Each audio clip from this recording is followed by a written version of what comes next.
Speaker of the Assembly, it is my privilege and honor to administer the oath of office for a man whom I've known for several decades and can tell you that Warren Furutani represents the heart and soul of what California is all about. Congratulations, Assemblyman. State Assembly member Warren Furutani has been passionately involved in California education and politics for more than 40 years. His many accomplishments include serving as board member and president of the Los Angeles Unified School District and the Los Angeles Community College District Board of Trustees. Since 2008, he has been an Assembly member of the California State Legislature. He has devoted his life to public service, to equal opportunity in education, and to being an advocate for the Japanese American community. Today, I have the opportunity to find out what motivates him and what it means for him to be engaged in public service. Assemblymember Warren Furutani, thank you for being here. Thank you.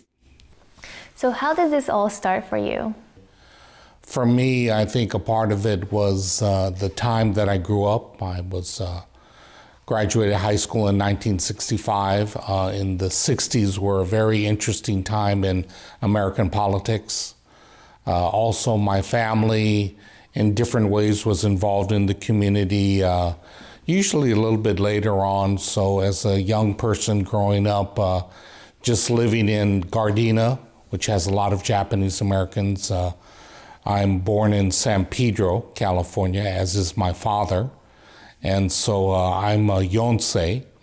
So being involved and getting started in things was more out of a curiosity and people and, again, the environment. A lot was going on in the United States in particular in the 60s, 50s, 60s when I grew up, and then, of course, in the world.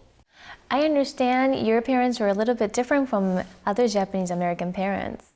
My father was really open to a lot of different kind of people and different kind of ideas. My mother was like the Rock of Gibraltar. She was solid. She was the one that anchored our family as my dad did his different things. She was really just a great human being, just good people. My dad was a little adventurous, changed jobs, did different things. So we were just different. I don't know if it was liberal, but he was always keeping his eye on things, civil rights. Every once in a while, you would hear him talk about that a bit. Or I remember when the man landed on the moon, he was really excited about that. But he was a sansei. So he was different. A lot of my Japanese American friends, Nisei parents, the father never talked to you. Maybe he grunted at you as he walked by us, but mostly friends came over to our house because that's where we had fun. So I understand you are not a natural public speaker, but yet you are a great speaker now. What happened? I was a pretty typical Japanese American. You know, I tried to keep my nose to the grindstone and do the right things, and best way to survive or succeed was to be quiet and sort of fade into the woodwork and not have a lot of opinions. So that was sort of a survival mechanism I used. You know, I was a nice guy, a good guy, and that didn't help you with the girls a lot in those days, but you know, that's what I was. But I started to find my voice because I started getting angry about things. For example? Well, I went to school in junior high school. I met a friend of mine named Julie Jefferson, who was African American. She was black. Those days the term was Negro. And she was like the life of the party. She knew all the dances, was really warm and friendly.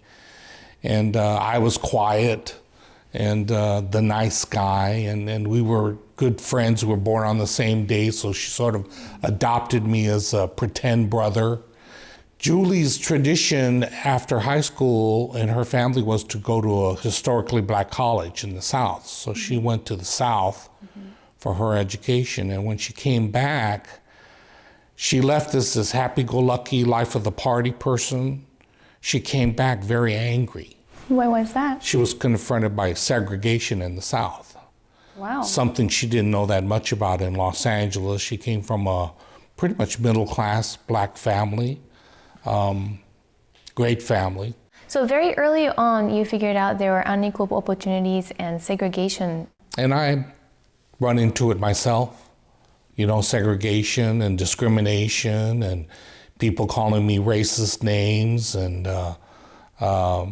people having attitudes about you. Sometimes they would be perceived to be positive. They assume since I was Japanese American that I should do very well in school, you know, which is just an assumption. You know, they don't treat you as an individual. They put you as a part of a group. Or, I mean, my brothers and I learned pretty early on that if you went to Disneyland, you didn't hang a camera around your neck because you didn't want to look like a Japanese tourist, or wondering how come people couldn't pronounce your name and you had to say it over and over and spell it over and over. I still do it today. I do too. So with that discrimination, that kind of personal experience, you then become wonder about what's going on. And I started to get angry. I started to say, wait a minute, this is not right. And then you look at your background and you look at your history and Japanese being put in camp, and you find out that it wasn't a summer camp that they were put in, it was a concentration camp. Then you want to know, why did that happen? My parents were born here. They're American citizens. So that was wrong. And you start looking at what happened with Latino people, and you happen to look at what African Americans went through, and you look at how they treat women, and you look at all the different groups, and you start saying, wait a minute, something's wrong here. And then that was, I think, the impetus, and a part of the original question was not being shy and quiet and now having a voice. It's just like being in a relationship with a boyfriend for you. You know, sometimes you're quiet about it, but if you get mad, then you get pretty loud. Of course. So that's what I think happened, is the anger gave me voice. Yes. So you turn anger into your motivation. Exactly. Exactly. So let's go into how you got into community organizing. What was your job description back then? Well, it wasn't so much a job. It was more of a lifestyle. Education for me, once I became involved in politics in the 1960s, education was a vehicle. We had to educate people, whether it was around the Vietnam War, whether it was around the history of Asian Pacific Americans, whether it was around the experience of African Americans or Mexican Americans or women. Education was the key to everything. So education for me was a vehicle. Sometimes it took the form of working in a continuation high school, where I worked with dropout students who were having trouble in school and trying to help them. Other forms where I got involved in the Japanese American Citizens League, which was a civil rights organization for the Japanese American community. I got hired to work for them, and I felt my role was to learn about a lot of things, but also to do education around what I was thinking and what I was feeling around being a Japanese American. I remember at certain times people were sort of ashamed of being Asian. Is that right? They were ashamed of being Japanese, that they wanted to be something else, and that something else was white.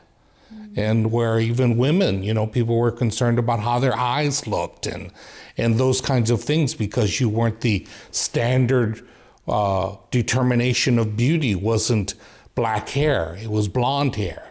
It wasn't brown eyes, it was blue eyes. And so those kind of things became issues for the young men, the whole issue of how come we never saw movies where there was a positive Asian male or an Asian male that could kick ass. That's why we were so greatly surprised with Bruce Lee in the Kung Fu movies. The only problem then was that he never got the girl. He was never the romantic interest. So what were we? Were we these martial artists that were eunuchs and didn't have any sexual prowess? Or how come the white guy got the Japanese girl? And all of these were questions. and there was nothing that we were writing. It was all from another perspective.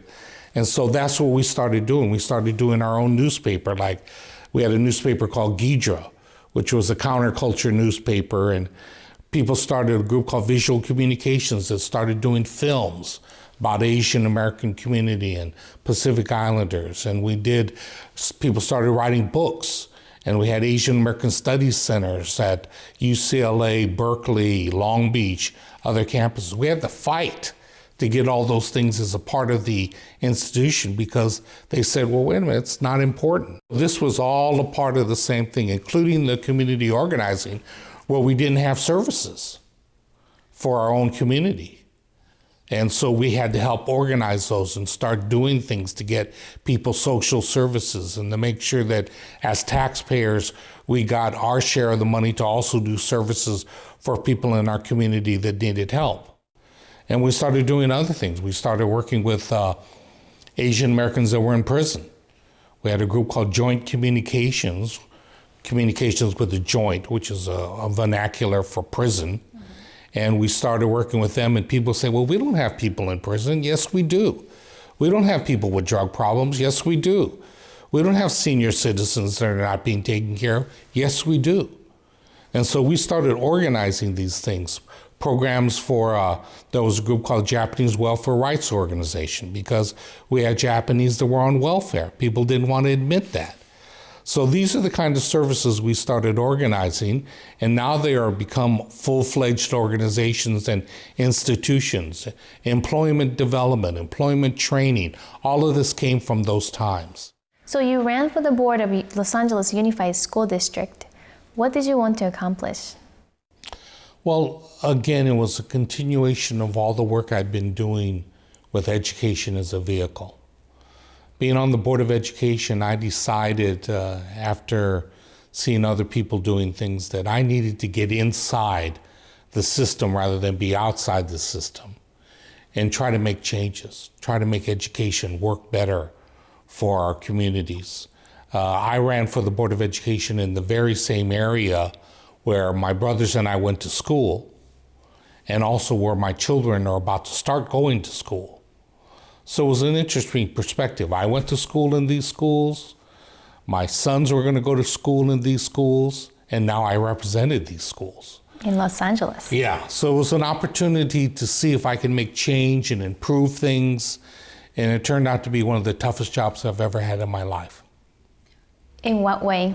Well, first, it was a bit of being naive on my part in that I thought I was going to do with education policy, but I spent the vast majority of my time with budget, lawsuits, politics, everything but education. Yeah, that's and interesting. That's because that's the institution. It's a huge institution. It's a huge business. There's all kinds of legal ramifications, how to pay for it, how to budget your money, the issue of how much money came from Sacramento and the impacts on local school districts. I was the first Asian American elected to the Los Angeles Board of Education. And in that role, I came to realize that although we had public meetings and they were on television, really the political decisions were made earlier in what's called closed session, behind closed doors. Is that right? And it was really critical that we had a seat at the table, not standing in the background or not serving the food, but sitting at the table where the discussion is made, where the decisions are made, and that we as Asian Pacific Islander Americans, Japanese Americans, along with everywhere else we need to be in business, medicine, you name it, we need to be in politics as well. And this was where I realized that sitting at that table where decisions are being made is critical. So after I was elected to the Board of Education, served 8 years, I had a short hiatus. Then I got elected to the LA Community College Board of Trustees, and I served 10 years there. And then the opportunity came up to run for the state legislature where I lived, and I ran for that twice and got elected the second time. And in that process, all of it's been about education. Because the reason I wanted to be in the legislature is because in the legislature, they make all the decisions about the budget and about policy for education, higher education and K-12. I mean, we have an influence at all levels. And now in the legislature, for example, I have a select committee that I asked for and started on career technical education. I organized the first ever community college caucus in the legislature. A lot of my legislation is about education. So again, different vehicles, whether it's a counselor at a high school for dropouts or an administrator at UCLA working with students, LA Board of Education, Community College Board, legislature, way back in the day when we were doing education around the Vietnam War, or we were doing about civil rights or immigration rights, all of it has been education, just different vehicles, because education is the key. So one of your recent accomplishments was the passing of Assembly Bill 37 that gave honorary degrees to the Japanese Americans who were incarcerated during World War II. Could you tell me a little bit about that? Last year I was able to pass AB 37, which was a bill that conferred honorary degrees onto Japanese American, primarily Nisei, who were pulled out of college in the middle of their careers in college because of Executive Order 9066, and they were incarcerated in prison camps, not prison camps, concentration camps during World War II. So they couldn't finish their education. They did finish their education some back east, in the Middle East. They had an organization of Nisei that helped them re-engage college after coming out of camp. But that was a continuation for me as well, because when I was on the Board of Education, my mother-in-law and her alumni from LA High School, they came to me and said, I didn't get my high school diploma, Furutani. Can you help us get our high school diplomas? And then there was a bill passed, I didn't do it, Assemblywoman Sally Lieber passed a bill that all California high schools could give high school diplomas to Nisei that didn't get a chance to finish their schooling because they were put in camp. A lot of the Nisei got their high school diplomas in camp, but a whole lot didn't. And so again, a continuation. So getting high school diplomas, the first ever for Nisei when I was on the Board of Education. And then I get into the Assembly, and I have the idea of let's get the college diplomas as well. So we've had over 15, maybe 20 graduations at the UC level, CSU level, and community college level throughout the state of California this last year. I just went to one and spoke, the keynote speaker, last weekend at Compton College. It was amazing. You know, there were 42 actual Nisei that got diplomas this last weekend. There were other family members that represented their parents and grandparents posthumously to get their diplomas. So hundreds have gotten it throughout the state. The other graduates, 18, 19-year-old, 20-something-year-olds, they had such respect and they were so generous and warm of the Nisei graduates. It was really a heartwarming feeling to see how they felt about these 80-year-plus individuals coming back to get their diploma. So whether it was 80 years old, 90 years old, or 18, 19-year-old, 20-year-old, 21-year-olds in college, sitting side by side, they were there for the same reason. Education was important. Another accomplishment of yours since you became an Assembly member is the Fred Korematsu Day. Could you talk a little bit about that? Yes, that's a good example of how legislation starts in different places and takes different forms. A colleague of mine, Marty Block, Assemblyman down in San Diego, constituents of his, a judge and a law student and several others, came to him with an idea about Fred Korematsu Day. They had followed the issue of Fred Korematsu, who in 1942 stood up to the United States government and particularly Executive Order 9066 and said, it's not right. This is not right. It's wrong. I'm an American citizen, and you don't treat me this way, and I'm not going to go to camp.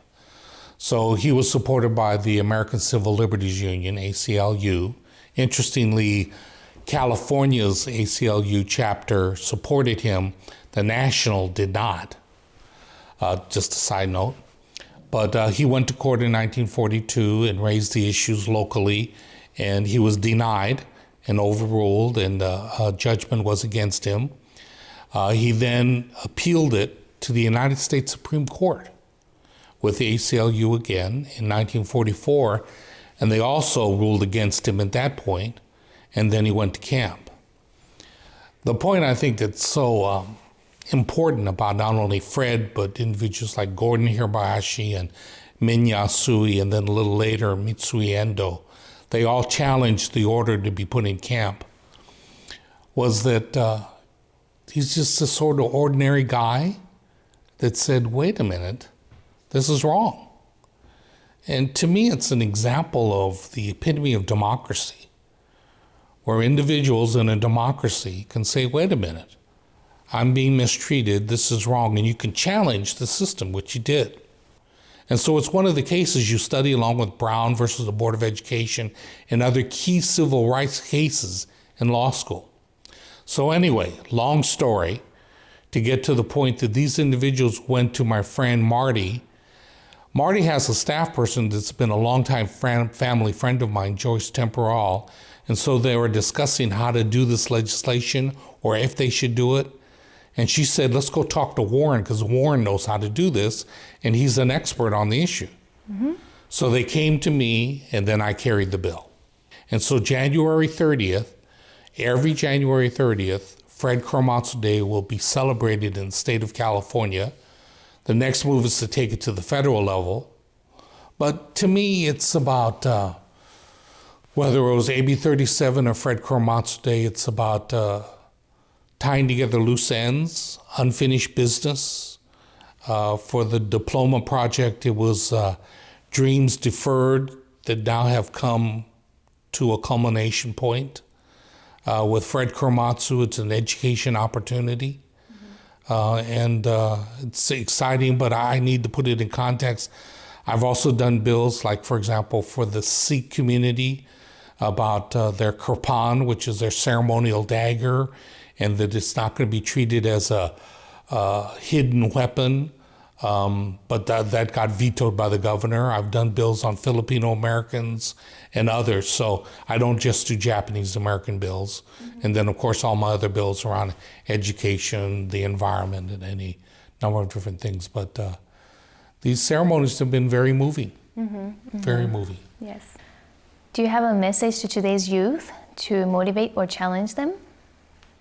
Well, maybe it's a holdover from my mother and father's message to me, which was at the time sort of hard to grasp, but I have since embraced it, which is not to be afraid to take the path least taken. Whatever path you decide on, make sure it's a reflection of what you believe in and what you feel and what speaks to your heart and soul, as well as your mind. And I think our community, Japanese American community, needs to look at that as our community changes and evolves. And don't be afraid to get into the non-traditional areas, as well as areas where people have set such great examples for us, whether it's Dr. Paul Terasaki and others in the world of medicine, where there have been innovators and have led in the field and in business and in the arts and so many places where Japanese Americans have done so well. But by the same token, oftentimes I feel that because of our success, some of our younger generations, maybe they feel too comfortable. And as a result of that, they're not willing to get out on the edge a little bit or take on challenges that seem to be a little bit threatening. There's one thing problematic with politics is that you are a public official. You have to speak publicly. You have to stand up in the public eye and take the stones and sticks that may be thrown at you on one hand, but on the other hand, the challenges and possibilities for success are great. Being able to lead and make change, take your vision and dreams and put them into practice. That, I think, is the challenge for our Japanese American community for the future. All of these great touchstones, whether it's the camp experience or our veterans of World War II and contributions that they've all made, great building blocks for our foundation, but they are the past. What is our future? The young people are our future. Mm-hmm. So I'm excited, even as an old guy, about all this social networking, how to use it politically, what is Facebook, how to Twitter, and I hear Obama's twittering and all of these different things. There's all these new technologies at our fingertips, and I'm excited about that in terms of, again, using these as vehicles for education. Mm-hmm. And the underpinning that I keep talking about is social equality, civil rights, human rights, people's rights, being treated fairly, being treated with respect. I mean, the diversity of our country is something that's our fundamental strength. So we are part of that diversity. We need to continue to make our contribution. Thank you for your time. It's been really inspiring. Thank you, Nanako. Thank you. What did I learn from talking with Assemblymember Warren Furutani? To not be afraid to be different, to be free to speak out and take action for things I believe, that nothing needs to hold me back from pursuing what is important to me, and that community issues don't get addressed unless we're willing to get involved. I was inspired by Assemblymember Furutani's commitment to the Japanese American community and for his conviction that any progress in our society begins with equal opportunity in education.